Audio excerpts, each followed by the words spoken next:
Wanted to talk for a handful of minutes about the Ninjago Rising Dragon Spinjitzu sets, the $10 little sets. There's 3 of them.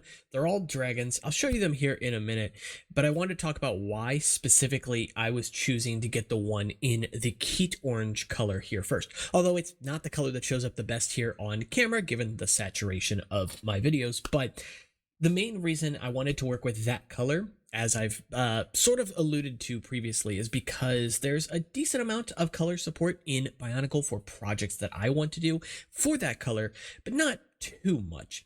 I mentioned in a past video that there's basically only 3 masks that appear in the Keat Orange color. Some masks, blend it in as well, but just for a solid color, you get the Kirill mask or Bakui mask, however it's pronounced, from the Dakar set from 2007, and then you get 2 helmets from 2009 with the Matanui Antellaris that you can see back there.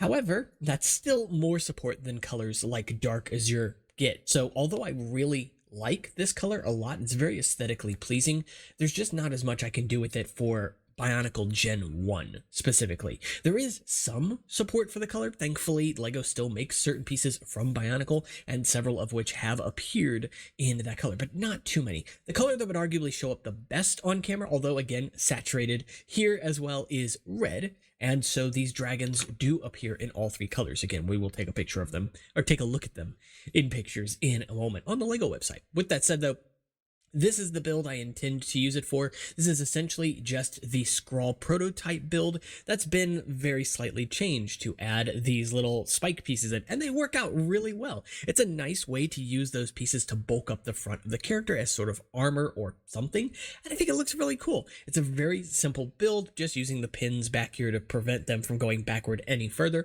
although they are prevented from going back in the first place because of the shape of certain pieces. Doesn't really matter much, but I implore you just to try something like this out. It's a very simple little assembly there.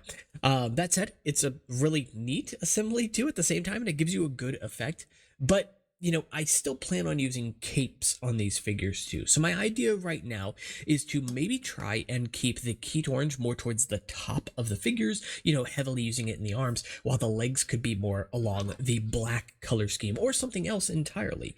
I do like the combination of Keat Orange and Metro Brown, so that is always an option for me as well. Though I don't know that I want to introduce Metro Brown in an era so late into Bionicle. There are obviously other colors as well. Reddish brown also works reasonably well with the Keat Orange, and I want to do something different, something that stands out for Iron as a color scheme. Gray is another obvious choice, although the Vaki hips are the main limitation there, only coming in the 6 Metro colors and nothing else, which is a bit unfortunate. Now, bootlegs of these do exist, and at some point I do plan on getting some. I could, of course, resin cast a piece as well, but that's not as much fun. Of course, if I do find a color scheme I like, then I will of course play around with it in studio and see, well, I can utilize colors there that don't exist in physical parts. That said, let's go ahead and just check out these sets real quick. We're going to start out here with the Red Dragon, and I apologize for not knowing the names of these sets. I believe they're very simple. It's like Kai's Rising Dragon Strike, Aaron's Rising Dragon Strike, Nia's Rising Dragon Strike. So very simple names. The red and blue dragons are identical, by the way, while the yellow one, or Keat Orange if you want to call it that, is slightly different. Just the orientation of the wings and what they choose to use for the claws here. And I don't know if that's I shouldn't say new mold for this piece. I don't think it's a new mold, but maybe an updated version of it. I don't recognize this full-on divot here, but maybe it's just something I've overlooked with time. That said, the colors here appear to be the Keat Orange with trans neon green. That's not actually true. It is actually using trans yellow. Just unfortunately, the box art background kind of has a greenish tint to it, and so this is very clearly just cropped from that, or rather maybe a render placed on top, and so it is showing some of that green coloration here as well.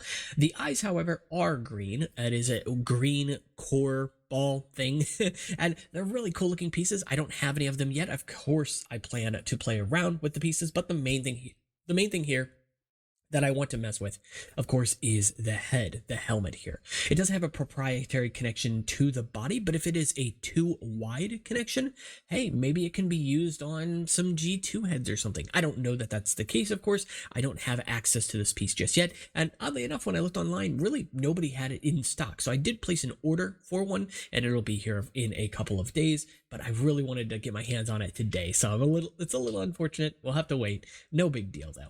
Do like the color of Keat Orange, but I don't think it's benefited very much from the gold here. The colors are just fighting each other in a way that doesn't seem very appealing to me.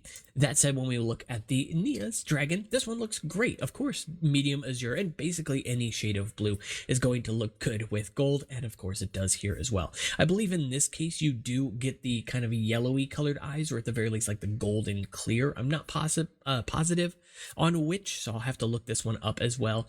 And here, I believe like the wolf head here is new. Whatever armor is being worn over the shoulders, I'm not sure what that piece is yet. Nia, I imagine, has some new pieces here, but I'm not positive on that either. Again, not super familiar in general with Ninjago sets, but I do like a lot of what they do.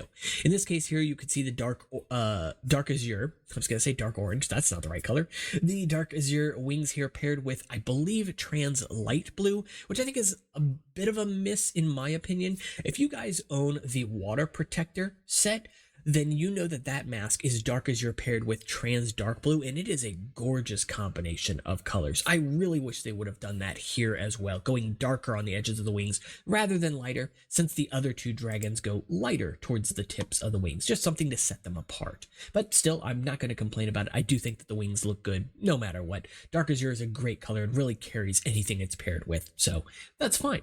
This one here appears to be red with the trans orange, not trans neon orange, which I don't believe LEGO is using currently. So a little unfortunate there, but again, it's a good color combination, so not going to complain too much about that one either.